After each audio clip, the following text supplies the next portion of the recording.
자, 65회 조서연. 자, 문제 2번. 법인세 신고 압축 특강 진행하겠습니다. 말씀드렸듯이 문제 2번을 우리가 시험을 이제 눈앞에 두고 마지막으로 빠른 시간 내에 정리할 수 있게 압축해서 우리가 제가 준비한 시간입니다. 앞 강의를 다 충분히 들으신 다음에 정리용으로 지금 이 클립을 이용하셔야 됩니다. 문제 1, 문제 2, 문제 3 따로따로 3개를 올릴 건데 정리용으로 활용하시면 되겠습니다. 자, 문제 2. 올해는 2021년이다. 그죠? 21년도 법인세 신고를 해봐라. 이렇게 생각하면 됩니다. 심플하게. 여러 항목들이 주어지고요. 여기 보면 문항이 10번까지 있죠. 실질적으로는 우리가 뭐 1번, 2번, 3번 같은 경우는 이제 그냥 빨리 넘어가는 거기 때문에 실질적으로 문항이 한 7개 정도 있는 거고 각 문항에 대한 세무 조정을 한다. 이렇게 생각하면 돼. 결국 문제 3번도 같은 걸로 접근하면 된다 그랬죠?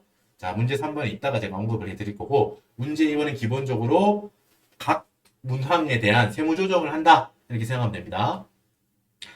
세부담 최소화 전제가 있는데, 지금 이 문제 같은 경우는 이 세부담 최소화가 따로 이제 영향을 끼치는 부분이 없죠? 하지만 뭐다? 여기. 일단 세부담 최소화 과정이 있으면 어떻게 해야 돼요?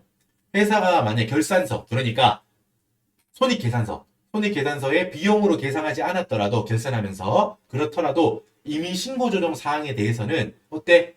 신고조정으로 송금 산입 해야 된다는 겁니다. 세부담 최소화니까. 비용이 많을수록 세부담은 줄어들 거잖아요. 세금은 적게 낼 거잖아요. 비용이 커질수록. 그렇기 때문에 이런 전제가 있다면 세부담 최소화라는 게 있다면 이미 신고조정 사항에 대해서 송금 산입하라 라는 걸로 받아들이면 돼요. 자, 보통 우리 일시상각충당금, 압축기장충당금이라고 요 항목이 주어진다면은 우리가 이거를 송금 살입하면 된다라는 거예요. 알겠죠? 자, 그리고 뭐 다른 거는 이제 그냥 우리 소득금액조정합계표 요거 서식 2번부터 먼저 작성을 하고 거기서 나온 마지막 최종 합계금액을 어떻다? 어디로 가지고 온다고요? 서식 1번에 과세표준 및 세액조정계산서 이쪽으로 가지고 와서 그 합계를 넣으면 되겠지. 단기 순이익에다가 가산조정 더하고 차감조정 합계 빼고 이런 식으로 계산할 겁니다. 자, 나머지는 쭉 읽으면 되고 회사의 개요 중에서 여러분 뭐다? 중소기업이라는 거 있죠. 요거를 항상 우리는 체크해야 돼. 우리 시험에서 항상 문제 2번, 문제 3번 공이 마찬가지로 중소기업이에요. 비상장 영리내국법인이라고 나올 거예요. 그리고 한국채택국제회계기준 미도입법인이다. IFRS 아니다 이 말이야. 이 회사는 IFRS 아니고 일반 회계기준이라고 하는 거를 적용한다라는 거예요. 그러니까 IFRS 특례는 생각할 필요가 없다는 거예요. 이 법인세 공부하신 분 중에 IFRS 특례가 있지, 뭐 감가상각비라든가 여러 군데 있는데 그거는 생각하지 않아도 된다는 거예요. 왜? 우리가 푸는 이 문제 2번, 문제 3번에 나오는 회사는 IFRS를 미도입한 IFRS하고는 상관없는 중소기업을 말하고 있거든. 그러니까 그거는 신경 쓰지 않아도 된다는 거야. 다만 이거는 체크해야겠죠, 여러분? 중소기업인 경우에 보통 우리 시험에서 영향을 끼치는 걸 보통은 요 정도인데 한번 볼게요. 뭐 1번 중소기업이기 때문에 적용되는 것들 정리합니다. 1번 접대비 한도 계산할 때 우리 여러 가지 한도 있지. 기본 한도가 있고요. 거기다가 더하기 추가로 매출액에 따른 추가 한도가 있지. 기본 한도 더하기 매출액, 수익금액에 따른 한도 이거 두 개를 더해서 우리가 일반 접대비 한도를 계산하지. 그러고 나서 추가적으로 뭐예요? 문화접대비가 있다고 하면 문화접대비를 추가 한도를 주는 거지. 그 지출액하고 지금 방금 구한 일반 접대비 한도의 20%를 추가로 한도로 주는 개념이야. 그죠? 방금 제가 말했던 것 중에서 제일 처음에 말했던 기본 한도 있죠. 매출액에 따른 연동되어 있는 한도 말고 기본 한도가 중소기업이 아니라면 1,200만 원이죠. 근데 중소기업이면 어때요? 3,600만 원만큼 더 많이 봐준다는 거야. 여기 3,600만 원. 자, 2번 손익귀속 시기. 요것도 중요해요. 두 가지가 있는데 기업 장기 할부 판매라고 해봐요. 장기 할부 판매는 여러분 기본적으로 뭐다? 명목가치예요. 장기 할부 판매도 뭐 1년 넘게 우리가 돈을 뭐 한 2, 3년에 걸쳐서 이 판매 대금을 회수하기로 했다. 물건을 팔고 나서. 우리가 회계에서는 재무회계에서는 1년 넘어가면 무조건 현재 가치로 당겨왔잖아요. 그죠? 현재 가치로 당겨와서 그 당겨온 현재 가치 금액만큼을 매출로 잡고 매출로 인식하고 매년 증가하는 현재 가치 할인 차금이 줄어드는 매출 채권, 장기성 매출 채권이 증가하는 그 부분에 대해서는 뭘로 인식했죠? 이자 수익으로 인식했잖아. 그죠? 그렇게 하는 게 우리가 회계에서 많이 했던 거잖아요. 세법에서는 기본적으로는 그게 아니야. 그냥 명목과액. 네가 3억 받고 팔기로 했다면 내년 말에 1억, 1억, 1억 3년 동안 받기로 했다. 이렇게 가정했을 때 명목과액인 3억을 장기 할부 판매의 매출로 하는 게 그 기본입니다. 기본. 원칙이에요. 근데 뭐야? 우리가 회계할 때 방금 말했듯이 현재 가치로 다 이미 했잖아. 그렇게 니들이 이미 했다면 오케이. 예외 1이야 이게. 현재 가치 한 거 인정할게. 네가 한 대로 인정할게. 지금 말하는 거는 중소기업이어서 그런 게 아니에요. 그냥 세법에서 중소기업 막론하고 중소기업이 아니더라도 현재 가치로 회사가 장부에 계상했으면 너 의도를 존중할게. 예외 1번입니다. 이게. 예외 2번은 뭐예요? 현재 가치 안 하고 회수기일 도래 기준이라고 해서 우리가 지금 아까 예를 들었던 거 3억 매출을 했고 1년 1년 1년마다 1억 1억 1억 이렇게 3년 동안 받기로 했다고 할 때 계약서에 적혀 있을 거 아니야. 회수 3억을 내가 회수할 건데 회수를 나눠서 할 건데 회수를 하기로 한 기일 약속된 날짜라는 뜻이죠. 기일. 매년 말에 X 1년 말, 2년 말, 3년 말 약속한 계약서상 약속한 그 날짜 그 날짜가 도래했을 때 내가 매출로 1억씩 1억씩 1억씩 나눠서 인식하겠다. 그렇게 만약에 회사가 선택했으면 그것도 인정해. 그죠? 근데 중소기업은 뭐예요? 중소기업은 여러분 이 회수기일 도래 기준을 회사가 선택하지 않았더라도 법인세를 신고하면서 신고 조정으로 회수기일 도래 기준을 적용할 수 있다. 이게 중소기업 특례입니다. 알겠죠? 이렇게 할 수 있다는 거. 신고 조정이 가능하다고 했죠? 강제는 당연히 아니고 이거는 중소기업한테 좀 특례를 주려고 하는 거예요. 알겠죠? 전체적인 관점은 그렇게 가죠. 중소기업을 뭐 제재하려고 지금 이런 제도가 있겠어요? 아니야. 중소기업에 관한 특례는 기본적으로 세법이 중소기업을 좀 아량을 배포로 주겠다는 거예요. 기본적으로 그런 관점이 있습니다. 세부담, 전체적인 세부담을 조금 줄여주던가 아니면 천천히 내도 돼. 아니면 네 의도를 존중할게. 이런 느낌으로 접근하면 돼요. 중소기업은. 자, 이거 기억이고 니은. 우리 문제 이거 니은 이번에 이거 나왔죠? 단기건설의 경우는 인도 기준을 적용합니다.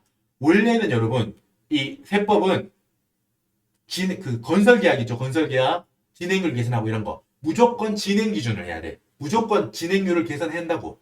무조건 우리가 투입한 원가 대비 총 예상 원가 이렇게 나눠가지고 진행률을 계산해서 우리가 인식을 해야 돼. 세법은 단기든 장기든. 그런데 중소기업은 허용해준다고. 뭐를? 인도 기준 적용하는 걸 허용해준다는 거야. 단기일 때만. 단기일 때만. 인도 기준은 뭐예요? 내가 건물을 짓는다고 하면 건물을 다 지어서 내가 이거를 상대방한테 넘겨줄 때 다 지었다. 네가 부탁한 거 다 지었다. 이때 한 방에 적용할 수 있게 매출로 인식할 수 있게 봐준다는 거야. 그게 인도 기준이거든요. 그거를 봐주겠다는 거야. 이거 이따가 문제를 풀겠죠 우리. 그리고 요거 3번. 요거는 여러분 지금 3번 항목은 이 문제 2번이 아니라 문제 우리 3번에서 나왔죠. 뭐예요? 회사가 여러분 기본적으로 이렇게 정리해야 돼. 회사가 직원한테 직원의 주택 구입 자금 혹은 전세 자금을 빌려주는 경우 있죠. 그거는 여러분 기본적으로 업무 무관 가지급금으로 봅니다. 회사가 무슨 직원 학자금을 빌려주거나 이런 거는 관대하게 보통 다 봐줘요. 그런데 주택 구입 자금, 전세 자금 같은 거를 회사가 직원한테 빌려줬다면 그거는 회사 입장에서 업무 무관 가지급금으로 보기 때문에 어때요? 업무 무관 가지급금이니까 가지급금 인정이자 대상이겠죠? 그리고 지급이자 송금불산이 대상이겠지. 그죠? 요건 정리됐죠? 지금 머릿속에. 자, 하지만 중소기업이라면 직원한테 주택 구입 자금 혹은 전세 자금을 대여해 주더라도 업무 무관 가지급금으로 보지 않습니다. 중소기업은 이렇게 보는 거야. 중소기업은 자금 사정이 그렇게 여의치도 않은데 직원들의 복지를 위해서 주택 구입하냐? 내가 빌려줄게. 전세 자금이 모자라냐? 내가 빌려줄게. 라고 했더라면 그 대여액은 업무 무관 가지급금으로 보지 않겠다는 거야. 중소기업의 경우에는. 알겠죠? 중소기업의 경우에는 업무 무관 가지급금으로 보지 않겠다는 거야. 이것도 중소기업에 관한 특례입니다. 자, 정리 한번 했습니다, 이거. 자, 바로 세부조정 들어갈 겁니다. 자, 1번. 손익계산서상 법인세 비용 및 당기순이익 자료가 있어요. 법인세 비용 1억. 보자마자 뭐? 송금불산입, 법인세 비용 1억, 기타 사외 유출. 이거는 무조건 적어야 돼. 알겠죠? 어떤 경우에는 이건 안 하고 이런 게 아예 예외도 없고 숫자가 바뀌고 이런 것도 없어. 무조건 보자마자 법인세 비용 나오면 무조건 송금불산입, 법인세 비용 1억, 그 금액, 기타 사외 유출. 소득처분까지 다 외우세요 이거. 그리고 밑에 당기 순이익 7억 있죠? 여기서부터 우리가 1번 서식, 법인 과표 및 세액 조정 계산서. 시작이 여기라고. 이거 당기 순이익 7억에서 시작한다는 거 잊지 마세요. 법인세 비용 차감용 순이익인 8억에서 시작하는 거 아니에요? 당기 순이익 7억에서 시작하는 거다. 됐죠? 여러분 압축 특강이니까 이거 하나 적고 뭐 소득 금액 조정 합계표 왔다 갔다 안 할 거예요. 그냥 송문불산입이니까 가산 조정이겠죠. 25페이지 서식에 보면 가산 조정이 적었겠죠. 이런 식으로 세무 조정 자체만 보고 넘어갈 겁니다. 소득 금액 조정 합계표는 마지막에 쭉 보기만 하고 넘어갈 거예요. 자, 20기 작년이야 작년. 지금 이거 지금 이 시험은 21년도를 물어보기 때문에 20기 사업연도 이건 작년을 말하는 거예요. 작년에 자적갑표상의 2월 결손금 계산서 내역 그리고 자적1표는 밑에 있다는 거예요. 여러분 여기 정리한 거 빨리 합시다. 자적갑표는 뭐라고 했어? 세법상 총자본을 나타낸다고. 세법상 총자본을 나타내려면 어떻게 하겠어요? 서식을 여러분 한번 봐보세요. 로마자 1번에 회계상 자본에다가 어때요? 기말 유보는 더하고 기말 마이너스 유보는 빼고 그죠? 그거를 회계상 자본 장부에 있는 자본이 있겠지. 재무상태표상 자본에다가 기말 유보를 반영하면 세법상 자본이 된다는 거야. 그지? 우리가 세법 자본과 회계 자본의 차이를 나타내는 거는 결국 순자산 차이잖아. 뭐예요? 유보에서 그 차이를 나타내 주잖아요. 그죠? 기말 유보, 플러스 유보가 있는 만큼은 세법상 자본이 더 큰 거고 마이너스 유보가 있는 만큼은 세법상 자본이 더 작은 거니까 이렇게 서식을 하면 된다. 그리고 그 밑에 로마자 2번 항목이 뭐예요? 2월 결손금 계산서거든요. 2월 결손금이 흘러가는 거를 여기서 다 보여주는데 이게 바로 여기야 여기. 이거 그죠? 이거야 이거. 2월 결손금 계산서 여기. 자적 1표는 뭐예요? 지금 우리가 자적 가표에서 여기 반영하는 이 부분 있죠. 기말 유보, 기말 마이너스 유보. 이걸 어디서 가져와요? 자적 1표에 있는 이 유보, 기말 잔액을 가지고 오는 거야. 자적 1표는 뭐예요? 여기 밑에 있지? 기초 유보, 그리고 단기에 늘어나고 줄어나고 유보의 변동. 그래서 마지막에 기말 유보. 이 금액을 기말 유보를 우리가 가져와서 자적 가표에 반영하는 거야. 그죠? 요 서식은 이렇고요. 자, 여러분 2월 결손은 공제하는 거. 요 과표 계산할 때 공제하는 거 있죠? 각사소에서 빼는 거. 이비소 빼잖아. 각사소에서 이비소 뺄 때 그 2월 결손금. 그때 하는 거 어때요, 여러분? 그 2월 결손금의 과표 계산할 때 공제는 기간 제한 있지. 그리고 강제 공제라고 했어요. 회사가 선택하는 게 아니야. 2월 결손금이 남아있는 상태에서 기간이 살아있는 게 남아있는데 내가 이번에 이득이 생겼다. 각사소가 플러스다. 그럼 무조건 빼는 거예요. 선택할 수 없습니다. 회사가. 08년도까지는 5년 2월 공제인데 08년 이전에 여러분 생각할 거겠죠. 이거는 문제에 주어져도 이미 공제 기간이 지났잖아. 그죠? 그리고 여기 보통 요렇게까지 늦게까지는 안 줄 거예요. 09년 요게 여러분 이번 회차에 같은 경우는 따로 문제 없었는데 이 전 회차 보세요. 여러분. 그 09년도 이후부터는 10년간 2월 공제예요. 20년 1월 1일 이후는 15년 늘어났어. 이게 늘어나는 게 여러분 회사한테 좋은 거예요. 가지고 있다가 2월 결손금이 생겼을 때 가지고 있다가 차후에 이득이 생겼을 때 그때 세금을 덜 내게 하는 효과가 생기잖아. 2월 공제 가는 기간이 길수록 회사한테 좋은 겁니다. 여러분 이 회차 같은 경우는 그런 문제가 없었어요. 하지만 공부되신 분들 한번 들어보세요. 자, 여러분 만약에 우리가 지금 이 밑에 자산 수준이익 바로 문항 3번부터 풀 건데 문항 3번에 뭐 있어요? 자산 수준이익 혹은 채무 면제 이익으로 2월 결손금을 보전하는 거 있죠. 그건 특징이 어때요? 기간 제한이 없죠. 정말 옛날에 생긴 것도 옛날에 있었던 6월 결손금도 공제돼. 그리고 뭐 그거는 강제 공제가 아니라 회사의 의도로 선택할 수 있는 거예요. 올해 자산 수준 이익이 생겼는데 그 중에서 옛날에 있던 6월 결손금이 좀 있네. 이거부터 까자. 이거부터 없애자. 이렇게 회사가 선택해서 하는 거라고요. 자, 이번 회차에는 그런 해당 사항이 없었는데 그런 문제 나오죠, 여러분. 어떤 회차 있었습니까? 자, 옛날에 예를 들어서 여러분 이런 게 있다고 해봐. 08년 이전 게 여러분 제가 잘 안 나온다고 했는데 08년 거든 09년 거든 중요한 거에 나올 수 있긴 있어요. 뭐냐면 지금 21년이잖아요. 그 내년도 22년 마찬가지고 어때요? 예를 들면 08년도 발생 결손금. 이거는 당연히 기한이 지났어요. 그죠? 이 2월 결손금 이 공제는 안 된다고. 과표 공제 안 된다고. 09년 거 어때? 10년. 2019년 말까지겠지.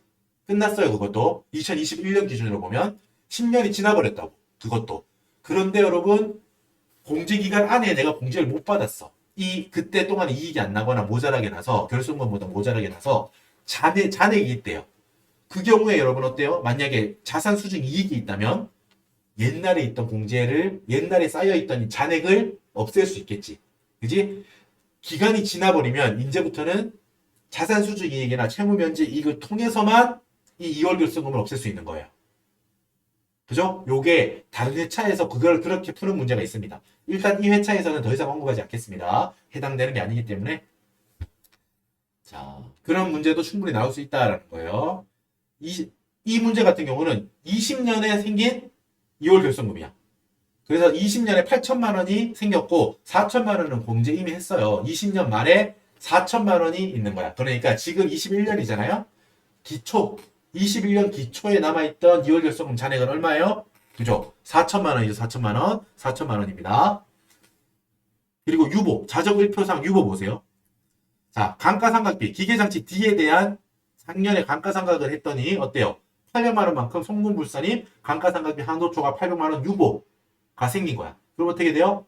이건 당연히 올해 21년도로 넘어오면서 기초유보가 되겠죠. 기초유보 800만 원. 자, 문항 이제부터 본격적으로 들어갑니다. 본격적으로 문항 보고 바로 풀고 이렇게 할 거예요. 자, 문항 3번. 자, 시가 1억짜리를 대주주가 회사에 냈대요. 자산 수준 이익이 생겼겠지. 토지 A 1억, 대별의 자산 수준 이익이라고 영업의 수익이라고 1억. 이 상태로 두면 이 1억에 대해서 또 세금을 내게 되겠지. 입금 상황이니까. 어때요? 4천만 원만큼을 세무상 2월 결손금 보전에 충당하기로 했다. 결정했다는 거잖아. 어때? 회사가 선택했다는 거잖아. 선택.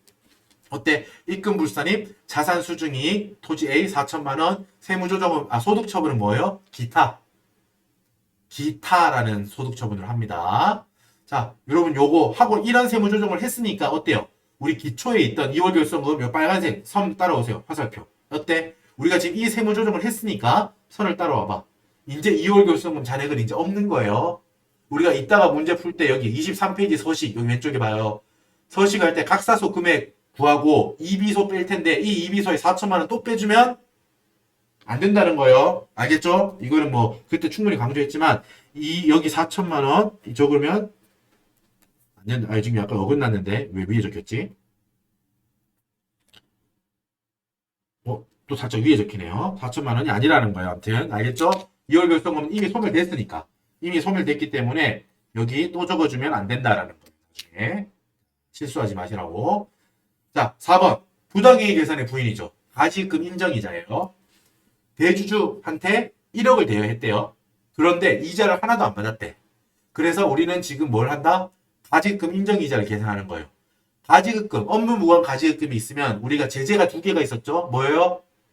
지급이자 송금불산입. 그리고 두 번째가 가지급금 인정이자 계산. 이렇게 두 가지 제재가 있어요. 지금 이 문항 4번 같은 경우는 뭐 그게 없잖아요. 뭐 이자 비용이라던가 다른 차입금에 대한 정보가 없죠. 그러니까 인정이자만 계산하면 되겠다라는 거예요. 계산합니다. 어때요? 가지급금 1억. 그리고 가지급금 적수니까 일자를 계산해야겠지. 10월 1일에 빌려줬잖아요. 21년 10월 1일. 그러니까 연말까지 92일이에요. 3.65%. 자, 회사가 선택하고 법인세 신고할 때 우린 이거 쓰겠습니다. 원래 기본적으로는 가중평균 차입 이자율을 쓰는 거라고 했죠. 하지만 어때? 회사가 당좌대출 이자율을 선택해서 신고했다면 이 금액 2%지로 한다고 했잖아. 어때요? 92만 원. 입금산입 가지입금 인정이자 92만 원. 지금 대주주한테 우리가 업무무관 가지입금을 빌려준 거잖아. 그러니까 소득처분은 뭐예요? 배당이다. 그죠? 업무무관 가지입금에 대한 두 가지 제재는 지급이자 송금불산입, 가지입금 인정이자 입금산입. 이거 두 개라고 했어요. 훑어보시고 지금 방금 여기 가지입금 계산할 때 이자율을 말한 거. 원칙은 가중평균 차입 이자율이다. 하지만 예외적으로 법인이 당좌 대출 이자율을 선택한 경우 혹은 가중평균 이자율을 우리가 계산하기 불가능한 경우가 생길 수 있습니다. 그런 경우에는 당좌 대출 이자율로 한다는 거야. 지금 이 문제가 그렇죠. 회사가 선택했다라고 돼 있잖아 문제. 그러니까 그렇게 하시면 됩니다. 자, 문항 5번으로 넘어오세요. 문항 5번.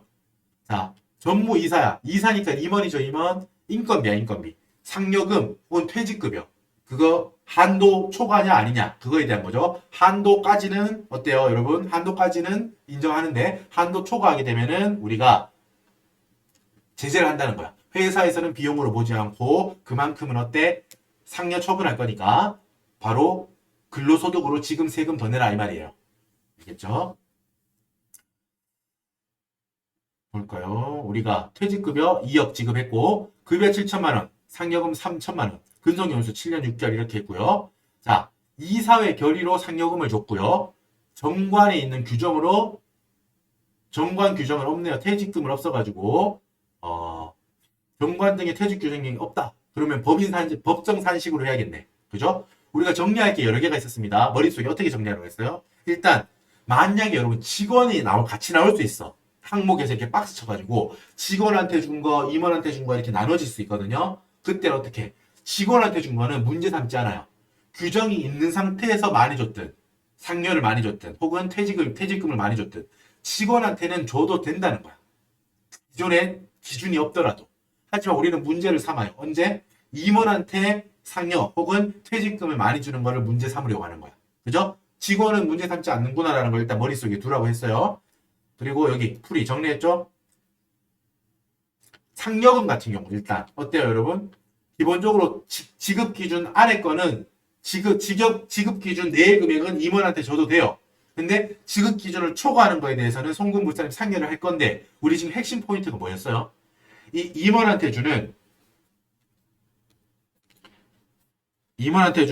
급여 지급 기준이라고 하는 거는 뭐예요? 여기 정관, 주총결의 혹은 이사의 결의에서 정한 기준도 인정한다고. 정관에 자 이런 경우에 임원한테 이만큼 상여를 줄 수 있다. 오케이. 그런 기준도 오케이예요. 주주총회 결의에서 주주들이 야 우리 임원들 고생하는데 이럴 때 상여금을 이만큼 줍시다라고 기준을 만들었어. 그 기준도 인정돼요. 이사의 결의도 심지어 돼. 그 임원들끼리 모여서 우리끼리 정하는 거야. 우리가 이렇게 뭔가 잘했을 때 우리가 이만큼 상여를 받아가도록 하자. 그렇게 해서 기준을 만들었어도 인정된다는 거예요. 세 개 다. 하지만 뭐였어? 비교가. 여기. 퇴직급여는 여러분 한도 내금액은 똑같이 송금 인정, 한도 초과한 거는 송금 불산입인데 이 한도라는 게 여러분 뭐다? 정관에서 정한 규정이 있으면 그거는 인정해줘.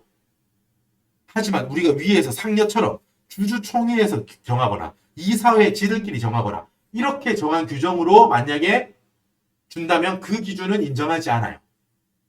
그죠? 주주총회에서 정한 기준, 이사회에서 정한 기준은 인정하지 않는다고 아예. 그죠? 정관 규정만 인정해. 주총결의, 이사회 결의로 정한 기준을 인정하지 않아요. 그 경우에는 어떻게? 한마디로 정관 규정이 없다면 혹은 주총결의나 이사회 결의로 지급했다면 어때요? 법정 산식으로 한다는 거예요. 이거. 퇴직 직전 1년간의 총급여액 곱하기 10% 곱하기 근속연수 요렇게. 근속연수는 1월 미만이라면 절사. 무슨 말이야? 7년 6개월 만약에 15일이라고 하더라도 7년 6개월만 본다고. 15일은 절사야 절사. 알았죠? 그게 중요하다고 했었죠. 계산하는 것 자체는 어렵지 않았죠. 어때요? 직원은 오케이고 임원 어때? 3천만 원 줬대요. 총급여 7천만 원을 50%까지 주기로 했대. 한도는 3,500만 원이야. 문제 없죠. 상여금, 임원한테 주는 상여는 문제가 없다는 거예요. 퇴직급여는 어떻게 계산했죠? 2억을 줬대요. 2억. 자, 7천만 원과 인정받은 상여. 이건 뭐예요? 송금 인정된 상여. 더해줘야 돼요. 3천만 원. 거기에 10% 한도 곱하기 7년과 12분의 6개월이죠. 7년 6개월이니까 7과 12분의 6 이렇게 계산하면 한도는 7,500만 원입니다. 그러니까 세무조정은 송금 불산입 퇴직급여 한도 초과 1억 2,500만 원 상여예요 상여. 소득 처분 항상 중요합니다. 숫자 다 계산하고 소득 처분이 기억 안 나면은 부분 점수 놓치는 거예요. 반대로 말하면 뭐라고 했습니까? 숫자 계산은 내가 못하더라도 소득 처분이라도 기억해서 적으면 부분 점수라고. 알겠죠? 수험 전략을 우리 잘 세워야 돼. 어때? 내가 늘 제가 강조하는 거. 어떤 문제든 내가 말했지. 대손충당금 한도 계산 못하겠어. 공부 안 했어. 그래도 뭘 적으라고요? 일단 정기에서 넘어온 입금불산입 정기대손충당금 한도 초과 얼마 마이너스 유보 무조건 적고 송금 대손충당금 한도 계산했더니 예를 들어서 한도 초과가 나왔는지 한도 미달이 나왔는지 나는 몰라. 계산 못했으니까 그래도 뭘 적어야 돼요? 송금불산입, 대손충당금, 한도초과, 숫자는 아무거나 적어. 옆에 유보. 이렇게 적으세요. 이게 합격으로 가는 길입니다. 알았죠? 모든 거를 최소한 모든 항목에 대해서 세무조정하고 송금불산입이 나오는지 입금산입이 나오는지 그건 알아야 돼. 적고 소득 처분 마지막에 이게 뭐 유보 적히는 건지 기타 사유유출 적히는 건지 그거부터 완벽하게 마스터하세요. 그러면 여러분 한 걸음 더 학교에 가까워지는 거라고. 알겠죠? 부분 점수 1점 1점 따는 게 우리한테는 간절해요. 그죠? 그렇게 하세요 공부를. 물론 완벽하게 하는 게 제일 좋고. 자, 앞쪽으로 오세요. 6번. 자, 여러분 뭐예요 이거? 부당이익 계산의 부인. 고가 매입입니다. 고가 매입. 고가 매입. 물이 다 먹었네. 이따 물 또 와야겠네요. 자, 특수관계인으로부터 비싸게 사왔대요. 그죠? 이거 주식이잖아, 주식. 이 문제 기억나요, 여러분? 어때? 주식은 우리가 보통 시가가 없으면은 2순위가 뭐야? 1순위는 시가가 있으면 그거를 시가로 당연히 보고요. 2순위는 뭐야? 감평법에 따른 그 감정가액을 2순위로 적용해. 3순위는 뭐예요? 상속증여세법에 의한 보충적 평가액. 이거를 3순위로 적용해. 순서화. 근데 어때요? 주식에 한해서는 뭐다? 감정가액은 적용하지 않아. 주식에 의해서는. 주식에 한해서는 2순위인 감정가액을 적용할 수 없다고요. 그러니까 3순위인 상증세법상 평가액 1,500만 원. 이걸 시가로 보는 거예요. 시가로. 그죠? 1,500만 원짜리를 2,000만 원에 매입했대요. 1,500 1,500만 원짜리를 2,000만 원에 500만 원만큼 비싸게 사왔어. 어떻게 해요? 이거는 뭐야? 부당하게 회사의 세부담을 줄인 거예요. 어떻게 하면서? 특수관계자한테 이익을 분유한 거야. 1,500만 원, 특수관계자가 나한테 아니었으면 시가인 1,500만 원을 팔았을 텐데, 나니까, 특수관계가 있으니까 내가 비싸게 사준 거야. 내가 손해를 감수하면서, 법인이. 그러니까 어때? 실질적으로 그 비싸게 산 만큼을 내가 얘한테 돈으로 준 거야. 그죠? 그게 부당행위 계산이잖아. 그죠? 그거를 다시 계산하겠다. 부당행위 계산의 부인. 자, 어때요? 요거 바로 봅시다, 우리. 시가까지 잘라내. 자산을 깎아내는 뭐예요? 자산을 깎아내는 소득처분. 세무조정. 송금산입 마이너스 유보. 그죠? 송금산입 주식비 500만원 마이너스 유보. 그리고 동일한 금액만큼을 어떻게 한다고요? 이거 특수관계자 돈으로 현금으로 준 걸로 본다고. 어때요? 지금 대표이사잖아. 그러니까 상여로 보겠지. 만약에 주주다. 대주주다. 그럼 어때? 입금산입 부당이익 계산의 부인 500만원 배당. 이런 식으로. 주주의 여자친구다. 뭐 이런 식으로. 대표이사의 뭐 이제 뭐 그 친구다. 이런 있을 수 있겠지? 그러면 어때요? 그렇다면 입금산입 부당이익 계산의 부인 500만원 기타 소득. 그 사람의 기타 소득으로 소득세 과세할 거라는 거야. 그런 식으로. 할 줄 알죠?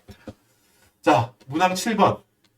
여러분 다급하게 막 달려가고 있는데 여러분 잘 따라오고 있죠? 혼자 달려가고 있는 느낌이 들긴 하는데 아니겠죠? 잘 따라오고 있죠? 빨리 가봅시다. 문항 7번. 여러분 업무용 승용차에 관한 문제입니다. 업무용 승용차 비용. 이거 엄청 자주 나오는 걸로 있어. 여러분 어떻게 공부하라고 했어요? 머릿속에 어떻게 생각하라고? 업무용 승용차는 회사가 해야 될 의무가 2개 있어. 뭐? 첫 번째는 전용 보험 가입. 두 번째는 뭐? 운행기록부 작성. 업무 자동차 전용 보험이 있어요. 그걸 가입해야 되고요. 뭐? 내가 오늘 출장이 있어서 부산까지 800km 운행을 했습니다. 이런 일지를 꼼꼼하게 작성을 해야 된다는 거야. 의무가 2개가 있다고 생각하면 돼. 첫 번째 선행되는 의무는 보험 가입, 전용 보험 가입. 두 번째 의무는 운행기록 꼼꼼히 작성. 어떻게 처리해요? 만약에 첫 번째 의무를 이행하지 않았다. 그럼 어떻게 해요? 관련 비용 나 인정 하나도 안 해. 세법이 그렇게 말하는 거야. 너 최소한의 의무도 안 했구나. 관련 비용 전액 송금불산입. 이렇게 할 거예요. 만약에 첫 번째 의무 보험은 가입했어. 그죠? 그런데 어때? 업무 일지도 작성을 했어. 업무 너무 훌륭하게도 업무를 의무를 2개 다 잘한 거죠. 그 경우는 어떻게 해요? 업무 사용 금액까지는 내가 송금으로 인정해 줄게 라는 거예요. 세법이. 그 업무 사용 금액 비율은 어떻게 잡아요? 업무 사용 비율은 운행 일지에 적혀 있겠지. 예를 들어서 내가 올해 3만 킬로를 탔어. 이 업무용 승용차로. 근데 그 중에 업무 일지에 적혀 있는 뭐 부상 출장, 뭐 거래처 미팅 뭐 이런 적혀 있을 거 아니야. 몇 킬로 이렇게 다. 그만큼만 인정하면 되겠죠. 비율로. 그 나머지는 뭐야? 뭐 대표이사가 주말에 놀러 다녔든 그런 걸로 간주하면 될 거 아니야. 업무 비율을 총 주행 거리 분의 업무용 사용 거리, 운행 일지에 적혀 있는 그걸로 하면 될 거야. 비율을 따질 때 거기까지만 송금으로 인정한다. 이렇게 하면 될 거예요. 자, 그럼 마지막 경우 내가 첫 번째 의무인 보험에는 가입을 했어. 근데 두 번째 의무인 운행 기록은 안 했다는 거야. 뭐 몰랐든 일부러 안 했든 안 했대. 이 경우는 어떻게 할까요? 이 경우는 오케이, 보험에는 가입했으니까 뭐 비용을 전부 다 부인하는 건 조금 가혹한 것 같아. 내가 생각해도 세법이야. 내가 생각해도 그러니까 오케이, 그럼 이렇게 하자. 1,500만 원까지만 인정해 줄게. 이거는 정해진 금액입니다. 관련 비용 1년에 1,500만 원까지는 내가 다 인정해 줄게. 1,500만 원 초과하는 분에 대해서는 인정 하나도 안 해준다. 이런 마인드야, 세법은. 알겠죠? 지금 간단히 정리했고 여기까지 머릿속에 있어야 돼. 세법이 어디까지 업무 관련 비용한 업무용 승용차에 대한 관련 비용을 어디까지 비용 처리할 것이냐를 지금 제가 말한 거예요. 보험 가입 안 했으면 전액 송금 불산이, 보험 가입하고 기록, 운행 기록까지 잘 작성했으면 그 작성한 기록 일지에 해당하는 업무 비율만큼 우리가 송금 인정. 보험엔 가입했는데 업무 일지를 작성하지 않았다면 어떻게 한다고요? 1,500만 원까지만 인정. 요걸 일단 머릿속에 스토리로 갖고 있어. 제가 지금 말한 것처럼 혼자 연습해 보세요. 이렇게 하고 나서 자, 이제부터는 실질적으로 세무조정 스텝 1, 스텝 2, 스텝 3, 3단계법을 할 거예요. 스텝 3개를 밟을 거예요. 어떻게 한다? 보세요. 스텝 1. 여러분 감가상각 의제야. 외우라고 했죠. 빨간 거 3개. 뭐? 5년 정액법 강제상각. 다시 5년 정액법 강제상각이라고. 감가상각은 여러분 기본적으로 뭐예요? 결산조정 사항이니까 회사가 뭐 하나도 안 해도 상관없어. 근데 뭐다? 이 업무용 승용차에 관해서는 비용을 어느 정도 분산시켜서 세부담을 낮추려는 그런 걸 세부담을 회피하려는 거를 막기 위해서 강제 상각해버려요. 5년 정액법으로. 알겠죠? 강제 상각합니다. 회사는 올해 2천만 원만큼 장부에 올렸지. 문제 보면 1억 주고 샀잖아. 5년 5분의 1, 2천만 원. 공교롭게도 우리가 딱 원하는 만큼 얘가 맞춰서 했어요. 그러니까 감가상각 의제가 따로 할 게 없지. 그대로 세무조정이 없다고. 만에 하나 여러분 문제에서 회사가 1,000만 원만 감가상각 했대요. 이러면 어떻게 돼? 여기에 세무조정 어떻게 해야 돼? 1,000만 원 마이너스 유보. 해줘야 돼. 강제상각이라니까. 야, 너 2천만 원까지 상각해야 되는데 1,000만 원밖에 안 했구나. 추가로 내가 1,000만 원만큼을 송금산이 감가상각 의제 1,000만 원 마이너스 유보할게. 뭐야? 회사 네가 2천만 원 감가상각 한 걸로 만들게. 이 의도예요. 지금 말하는 거 잊지 마세요. 회사가 장부에는 1,000만 원만 계상했다고 하더라도 만약에 어때? 1,500만 원만 장부했다. 그러면 여기는 뭐야? 500만 원만큼만 송금산이 마이너스 유보 되는 거예요. 뭐야? 결과적으로 스텝 1을 지나면 어떻게 돼요? 스텝 1을 지나면 무조건 회사가 2천만 원 무조건 감가상각 한 걸로 돼요. 5년 정액법 강제상각 한 걸로 만들어주는 거야. 됐죠? 넘어갑니다. 2번 스텝 2. 사적으로 사용한 것만큼은 송금불산이 갈 거야. 이 문제 같은 경우는 뭐예요, 여러분? 읽어볼까요? 이 문제 같은 경우는 보험에는 가입했어. 보험에는 가입했어. 근데 운행 기록은 미작성했어. 아까 이런 경우는 어떻다 그랬어? 1,500만 원까지만 인정해줄게. 세법이 이렇게 말한다고 했지? 풀어봅시다. 총 관련 비용이 2,500만 원이에요. 나와 있어. 어때? 1,500만 원까지는 업무에 쓴 걸로 봐줄게. 이거잖아. 그죠? 얘가 2,500만 원만큼의 총 관련 비용이에요. 이 중에서 1,500만 원까지는 숫자 외워야 돼. 1,500이라는 숫자 자체를 외워야 돼요. 1,500만 원까지는 내가 업무에 사용한 걸로 봐줄게. 만약에 여러분 회사가 밑에 관련 비용이 1,000만 원이다. 이러면 어떻게 돼요? 그치? 업무 사용 비율이 100%가 되는 거야. 맞죠? 세법의 의도가 1,500만 원까지는 봐줄게. 업무에 사용한 걸로 봐줄게. 이거잖아. 만약에 회사가 관련 비용이 1,000만 원이다. 그럼 당연히 1,000만 원분의 1,000만 원 전부 다 업무에 사용한 걸로 봐줄게. 업무 사용 비율은 100%가 되는 거예요. 그러니까 결과적으로 이 1,000만 원 전부 1,000만 원만큼을 전부 다 송금 인정하게 되겠지. 업무에 100% 사용한 걸로 봐주니까. 그죠? 예를 든 겁니다. 이 문제 같은 경우는 총 2,500만 원을 썼어요. 관련 비용으로. 1,500만 원까지만 업무에 사용한 걸로 봐주겠다. 이게 지금 세법의 입장이니까 업무 사용 비율은 그러니까 몇 퍼센트가 돼요? 60%가 되겠죠. 따라오세요, 계속. 자, 그러니까 60%가 업무 사용 비율이니까 40%, 1-60%만큼은 사적으로 썼다. 고 볼 수 있겠지? 총 관련 비용 2,500만 원. 에다가 사적으로 쓴 40% 곱하면 1,000만 원. 이만큼을 우리는 어떻게 해요? 성금불산입 사적 사용 업무용 승용차 관련 비용 1,000만 원 상여로 보는 겁니다. 이거는 뭐다? 이 대표이사가 마음대로 타고 다녔다. 실제로 1,000만 원만큼을 회사가 보조해 준 거하고 똑같이 보는 거야. 보너스로 준 거하고 똑같이 본다고. 그러니까 송금불산입 하고요. 법인 입장에서는 비용으로 인정받지 못하고 1,000만 원만큼은 이 대표이사 맞나요? 여기에 뭐 대표이사 아니었던 것 같은데 전무이사는 이만큼 1,000만 원만큼을 자기가 보너스로 받아서 쓴 걸로 본다고 됐습니다. 스텝 3는 뭐다? 자, 감가상각비의 한도시부인인데 위에 이 파란색 부분이 중요하지. 뭐라고?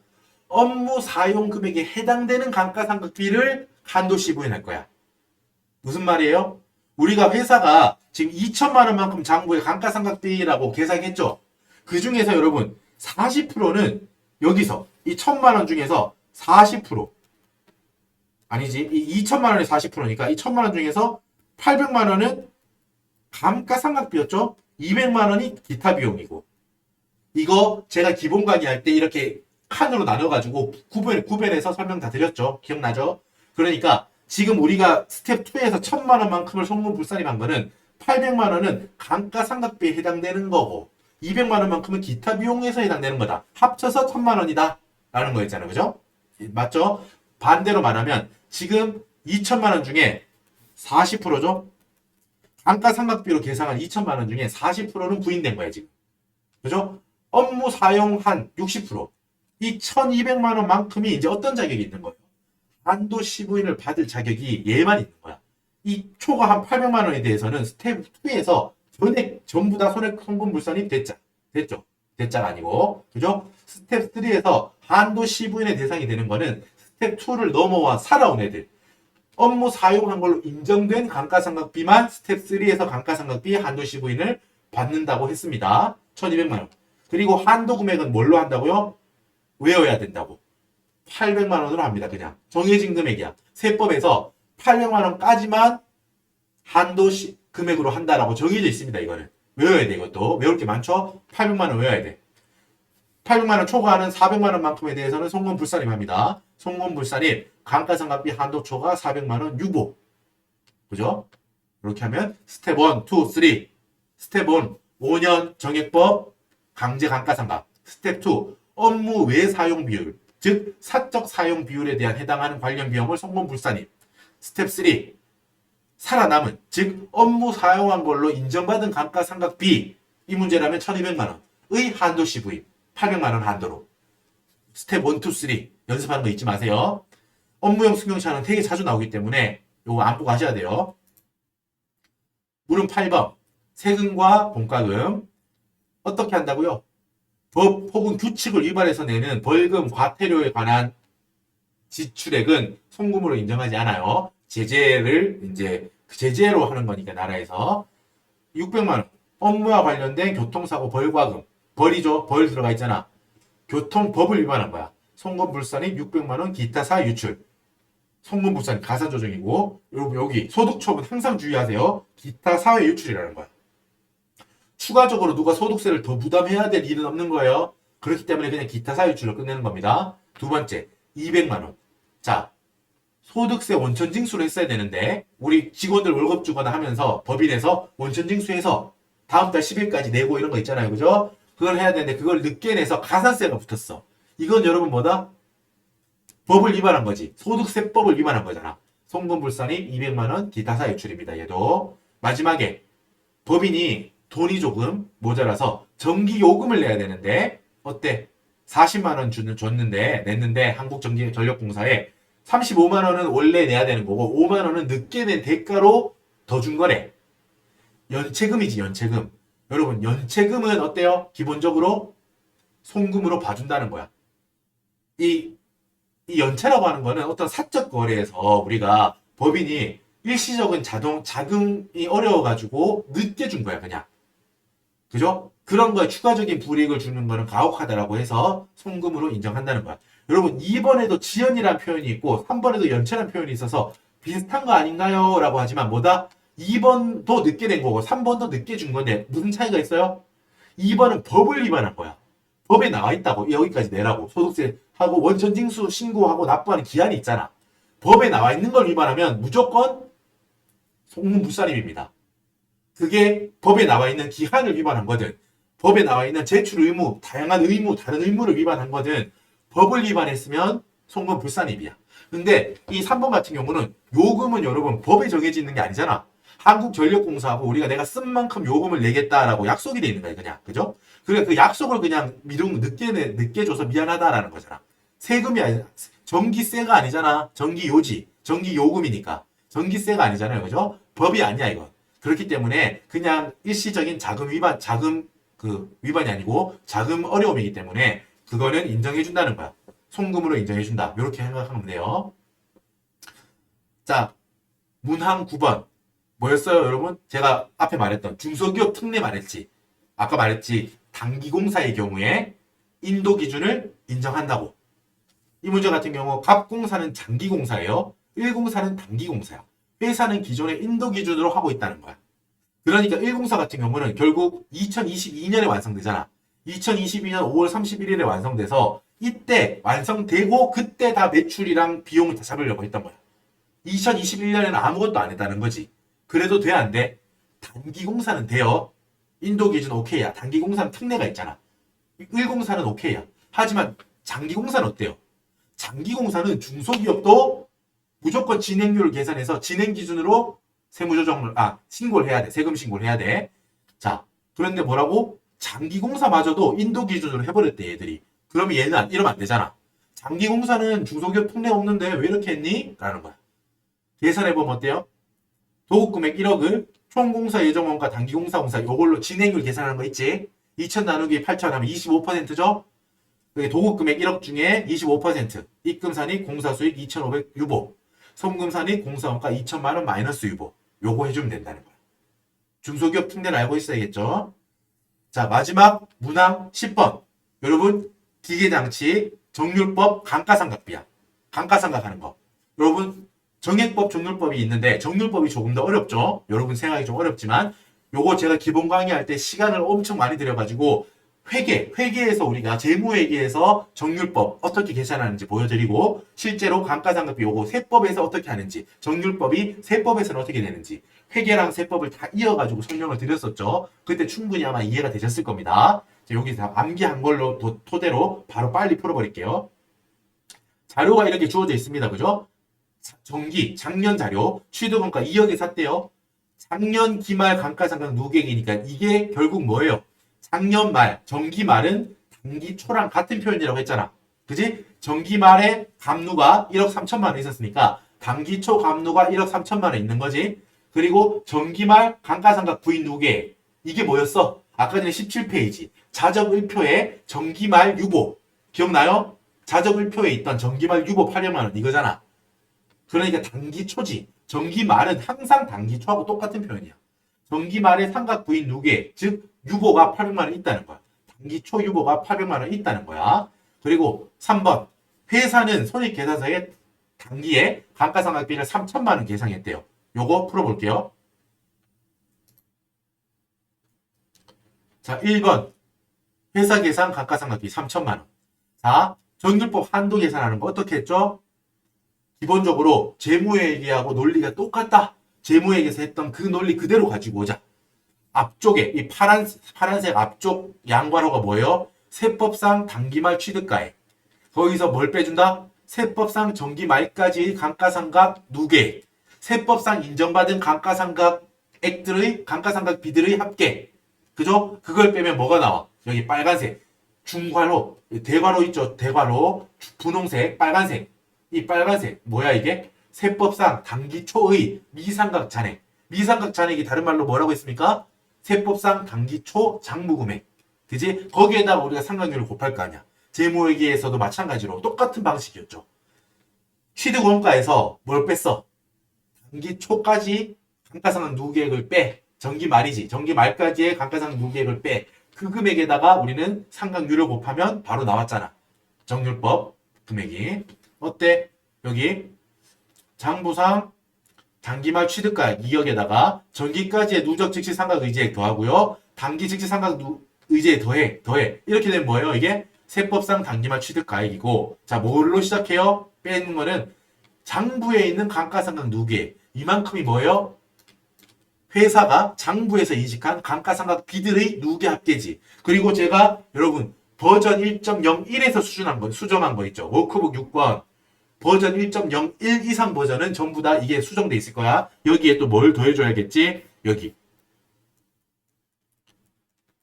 정기까지의 누적 즉시 상각 의제. 이거랑 똑같죠? 같은 겁니다. 이거를 여기서 더해줘야 된다고 했어. 왜? 회계는 작년 말까지 1억 3천만 원을 감가상각비로 계산했습니다. 누계적으로, 누계로 몇 년 동안 쌓여있다고 해봐. 그리고 또 뭐 즉시상각 의제라는 개념이 뭐였어? 취득원가에 넣었다가 바로 즉시 바로 상각해버린 걸로 보는 걸로 했잖아.